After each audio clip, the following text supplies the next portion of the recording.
ಒಂದು ರೀತಿ ಕಲೆ ಮೇಲೆ ಜಾಸ್ತಿ ಅಭಿಮಾನ ಬೆಳೆಸೋದಕ್ಕೆ ಅದು ತುಂಬ ಜಾನಪದ ಕಲೆಗಳು ತುಂಬ ಜನ ಇದ್ದಾರೆ. ಅಲ್ಲ ಇದು ಬಹುಶಃ ಎಷ್ಟು ಜನರಿಗೆ ಗೊತ್ತಿದೆಯೋ ಗೊತ್ತಿಲ್ವೋ, ಅಂದರೆ ಮಂಡ್ಯ ಅಂದರೆ ಕಲೆ ಇದೆ ಅನ್ನೋದು ಗೊತ್ತು, ಆದರೆ ಎಷ್ಟು ಥರದ ಕಲೆ ಇದೆ, ತುಂಬ ಥರ ಇದೆ, ಆಳ ಇದೆ, ತುಂಬ ಥರ ಇದೆ. ಲೈಕ್ ವಿಭಿನ್ನವಾಗಿ ಈಗ ಜೋಗುರುಗಳಾಗಿರ್ಬೋದು, ಅಂದರೆ ಈ ಜೋಗಿ ಬಿಡಿಸೋದು ಅಂತಾರಲ್ಲ ಅವರು, ಈ ನೀಲ್ಗಾರರು ಪದಗಳಾಗಿರ್ಬೋದು, ಬೇರೆ ಬೇರೆ ಕಲ್ಚರ್ಗಳಿದಾವೆ. ಪ್ರತಿ ಹೋಬಳಿಗೂ ಕಲ್ಚರ್ ಚೇಂಜ್ ಆಗುತ್ತೆ ನಮ್ಮದು, ವಿಭಿನ್ನವಾಗಿದೆ. ನಮ್ಮ ಊರಂತೂ ಆಚರಣೆಗಳೇ ವಿಶೇಷ. ಹಬ್ಬಗಳು ಇಲ್ಲಿ ಈ ಊರಲ್ಲಿ ಮಾಡ್ದಂಗೆ ಇನ್ನೊಂದೂರಲ್ಲಿ ಬೇರೆ ಥರ ಮಾಡ್ತಾರೆ.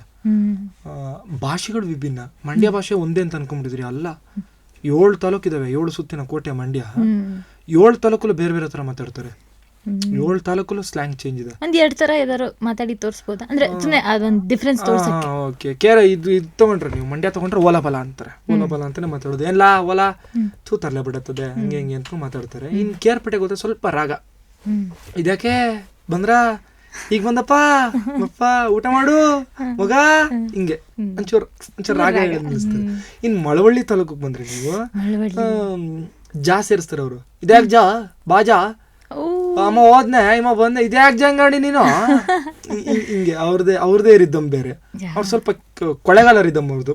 ಇದ್ಯಾಕ್ ಕೂಡ ಅಂತಾರಲ್ಲ ಕೊಳೆಗಾಲ, ಇದರಲ್ಲಿ ಜೋಗಿ ಫಿಲಮಲ್ಲೆಲ್ಲ ಶಿವಣ್ಣವ್ರು ಮಾತಾಡಿದ್ರಲ್ಲ.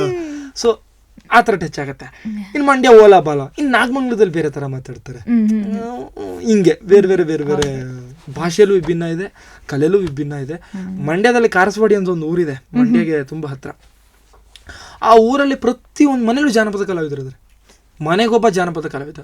ಇಲ್ಲೊಬ್ಬ ಡೊಳ್ಳು ಬಾರಿಸ್ತಾನೆ, ಇಲ್ಲೊಬ್ಬ ಪೂಜಾ ಕುಣಿತ ಮಾಡ್ತಾನೆ, ಇಲ್ಲೊಬ್ಬ ವೀರಗಾಸೆ, ಇಲ್ಲೊಬ್ಬ ಟಮಟೆ ಕಲಾವಿದ, ಇಲ್ಲೊಬ್ಬ ದೊಣ್ಣೆ ವರ್ಷೆ, ಇನ್ನೊಬ್ಬ ಬೆಂಕಿ ಬಾರಾಟೆ, ಪಟಾಕ್ ಕುಣಿತ, ಹಿಂಗೆ ವೆರೈಟಿ. ಅದು ಒಂಥರ ಕಲೆಗಳ ತವರೂರು ಅಂತ ಕರೆಯೋದಕ್ಕೆ ಅದು ನಿಜವಾಗ್ಲೂ ಇದಿದೆ.